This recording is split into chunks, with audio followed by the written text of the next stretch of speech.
There's a point in the season when a lot of gardeners look at fading flowers and assume the show is over. The pruners come out, old flower stalks get cut back, and the bed gets cleaned up. And for plenty of plants, that makes perfect sense. Deadheading can encourage another round of blooms, keep plants from self-seeding everywhere, or simply make a garden look neater. But some plants are different. If you cut them back the moment the petals fall, you can miss one of the most interesting stages they have all year. After flowering, they may develop sculptural seed heads, dark pods, colorful berries, feathery plumes, or even a second wave of color that has nothing to do with new flowers. And this isn't just about leaving a few brown stems standing because someone told you a natural garden should look that way. Some of these post-bloom structures can last for weeks or months. Some feed birds. Some work beautifully in dried arrangements. And in a few cases, what comes after the flowers is actually the part that makes the plant memorable. The important thing is that this is not a rule to stop deadheading everything. Some plants really do benefit from being cut back. Some reseed too aggressively. And if a plant is carrying disease, leaving infected material in place may not be worth it. So for each plant on this list, we're looking at two things: what happens after the flowers fade, and whether that second stage is actually worth keeping in a real backyard. Number 8. Purple coneflower. Purple coneflower is a good place to start because it's familiar to a lot of gardeners across the United States. In bloom, Echinacea purpurea is easy to recognize. The pink to purple petals hang slightly downward around a raised orange-brown cone. The flowers bring in bees and butterflies. They can hold for a good stretch of summer, and the plant fits naturally into pollinator gardens, native plantings, and informal perennial borders.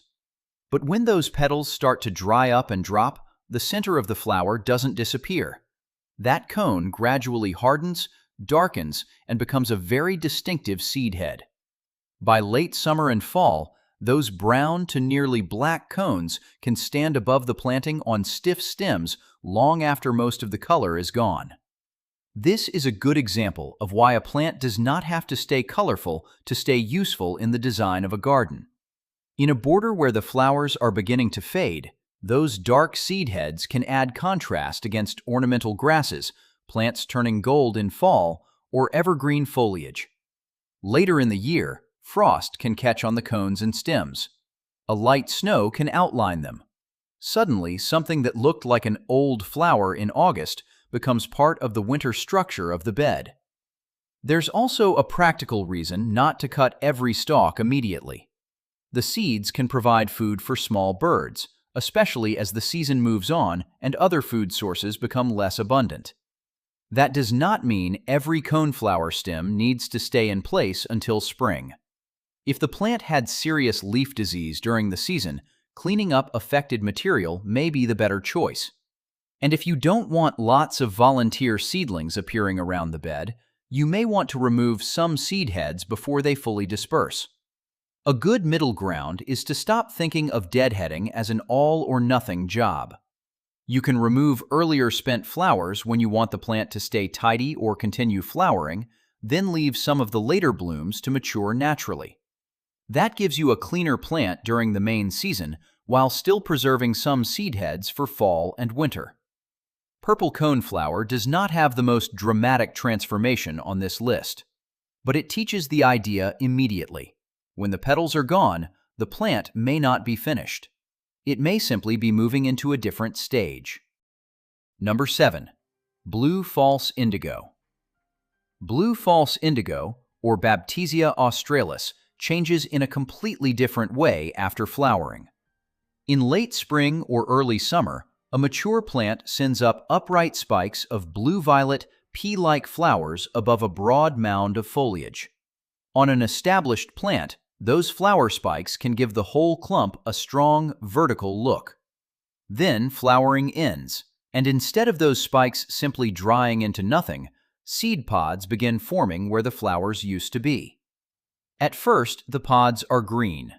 As they mature, they swell, dry, and gradually turn brown to charcoal, and eventually they can become nearly black.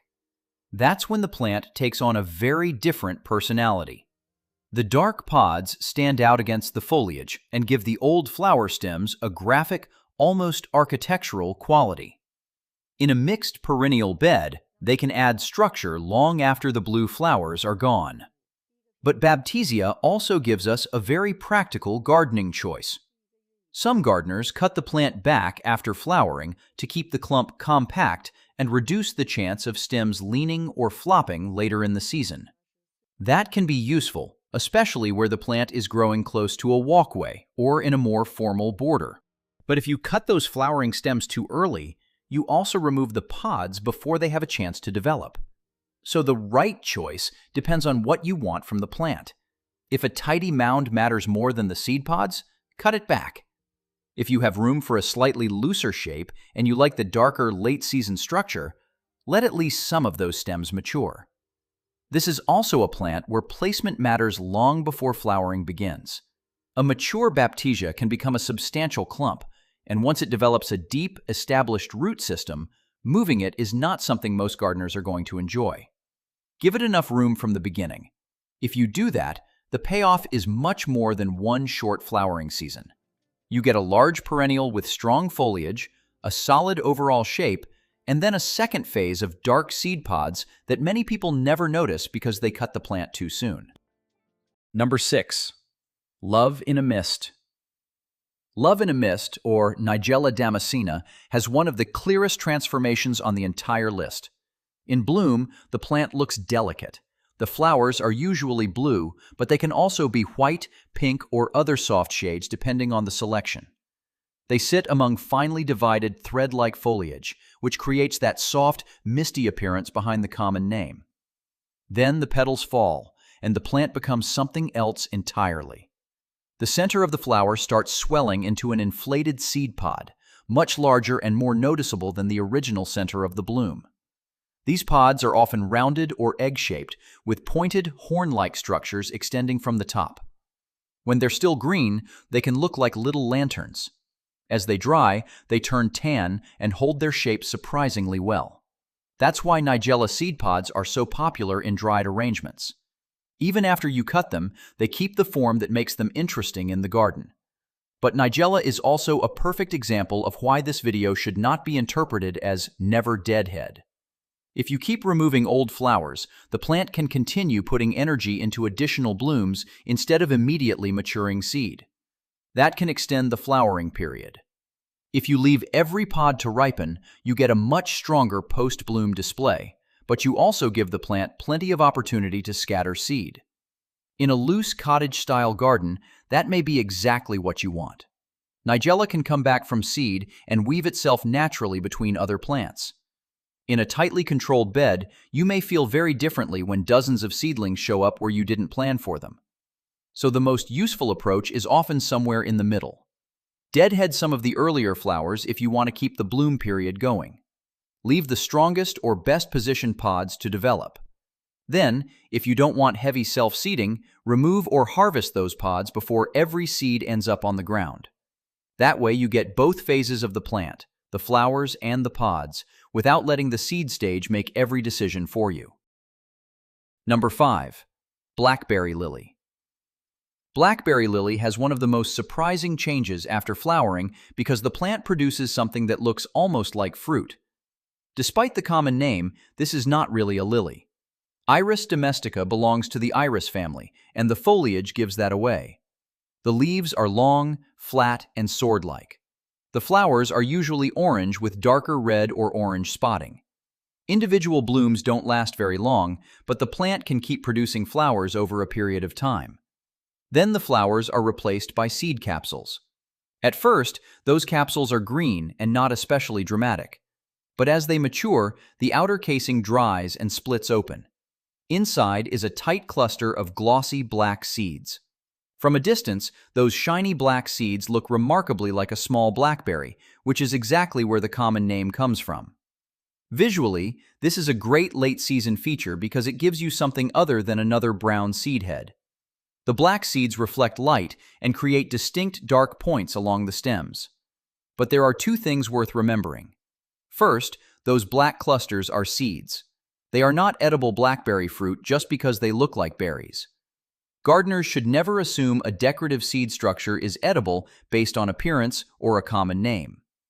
Second, the plant can self-seed under favorable conditions. If you allow every capsule to fully mature and open year after year, you may eventually have more plants than you planned for.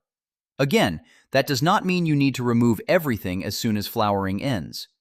You can let the best capsules develop so you still get the late season effect, then cut them before large numbers of seeds drop if you want to control spread.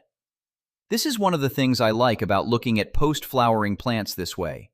You don't have to choose between cut everything and leave everything. You can decide which part of the plant's life cycle you want to keep visible and how much of it you want in the garden. With blackberry lily, the glossy black seed clusters can easily become the feature that makes someone stop and look twice, even after the orange flowers are long gone. Number 4. American beautyberry.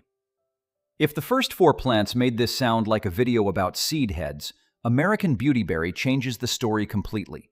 The flowers are not the main reason most people notice this plant. They're small, usually pale pink to lavender, and they appear close to the stems.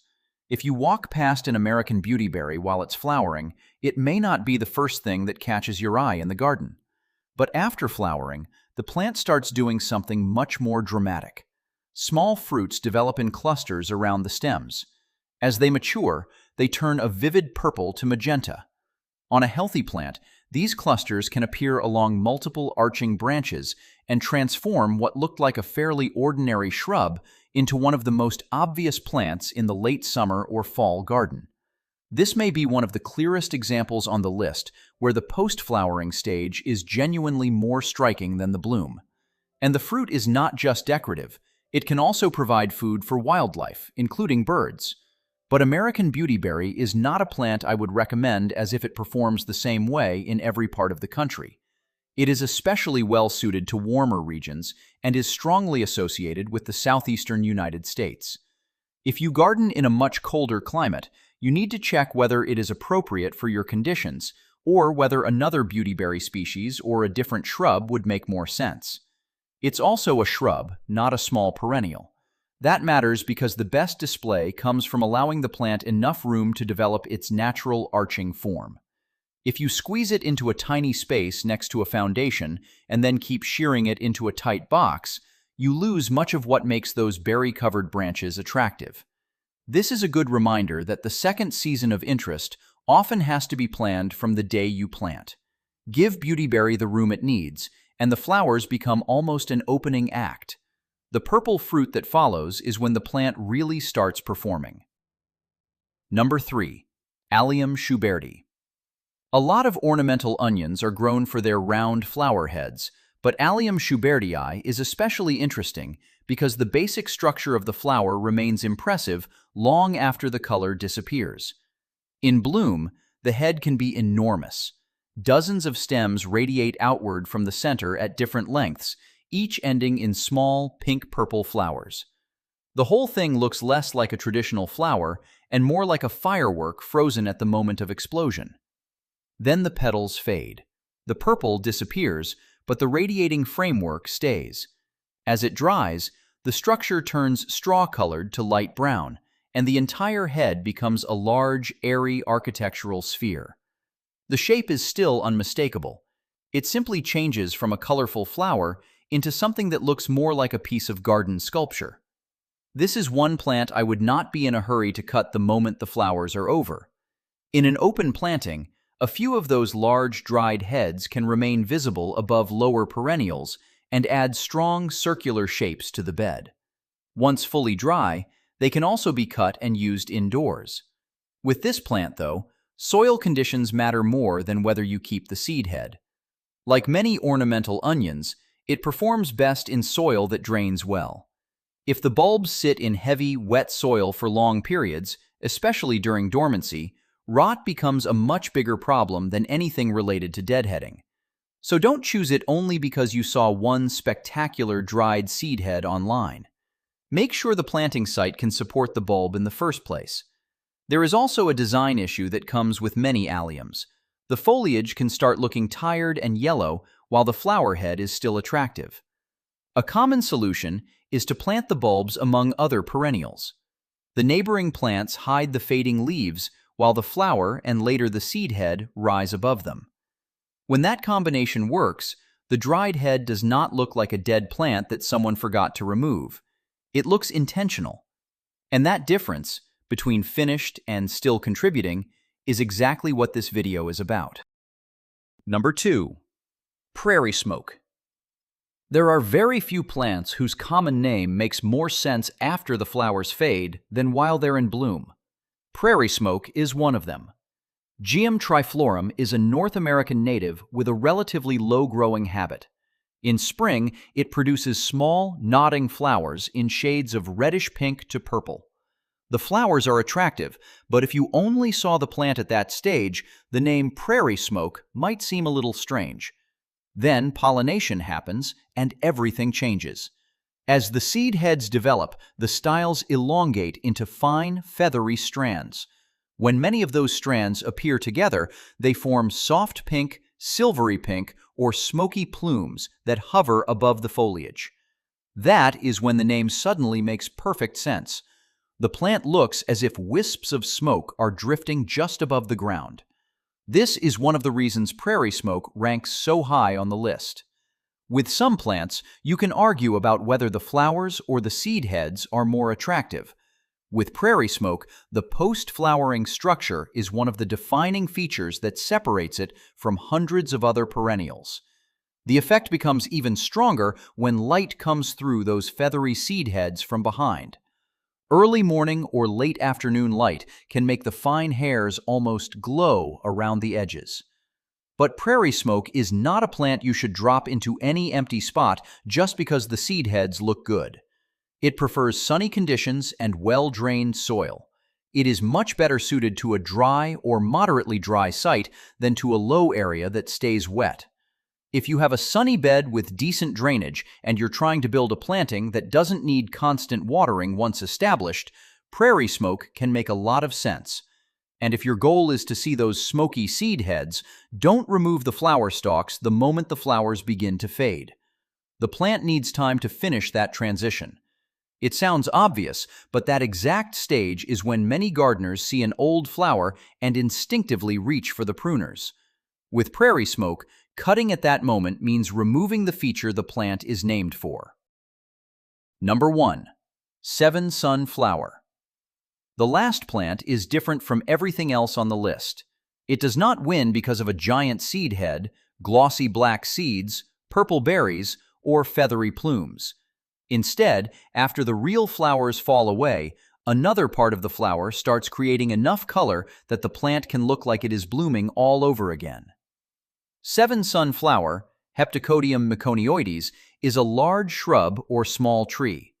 In late summer, when many other plants are past their peak, it produces clusters of small, fragrant white flowers. That late bloom period alone can make it useful in the landscape, especially because it can provide nectar when fewer plants are flowering. But the reason it is number 1 happens next.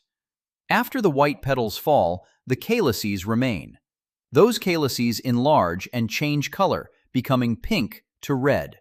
From a distance, the white bloom is replaced by a new layer of reddish-pink color. It can look so much like another flowering period that the plant is often described as putting on a second show. Botanically, those are not new flowers. But visually, that distinction almost does not matter. The plant has finished flowering and somehow becomes colorful again. That makes it a perfect example of why judging a plant only during the week you see it blooming at a garden center can be misleading. If you bought Seven Sun Flower because you liked the white flowers, you might assume that was the main event. But once the plant completes the cycle, the pink-red calyces can be just as noticeable, and for some gardeners, more interesting. There is another later season feature too. On older stems, the bark can exfoliate in thin strips, giving the plant some winter character after the pink color is gone. So this is not a one-season plant in the visual sense, but it is also not a small plant. Seven Sun Flower can become a large shrub or a small tree, and it needs real space. Planting it too close to a house, squeezing it into a narrow corner, and then constantly hacking it back will erase much of the natural form that makes it attractive. And it is not native to the United States. If you are building a strictly native garden, this would not be the choice for you. But for the specific idea in this video, plants that become especially interesting after the flowers are finished, it is hard to find a cleaner example. The white flowers end, then the pink-red color starts. The post-bloom stage is not something you merely tolerate.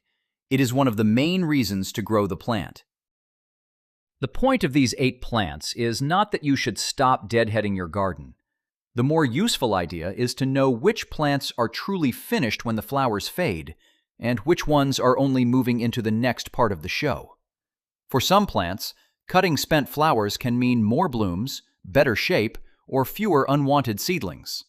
For others, waiting a few more weeks gives you seed heads, pods, berries, texture, wildlife value, or color that you would never see if you cleaned everything up at the first sign of fading petals. So the next time a plant in your garden finishes flowering, take a second look before you reach for the pruners. Find out what it does next. You may be cutting off the part you would have liked the most. If you enjoy practical ways of looking at the plants we grow in real backyards, subscribe so you don't miss the next one. Thanks for watching, and we'll meet again in the next garden.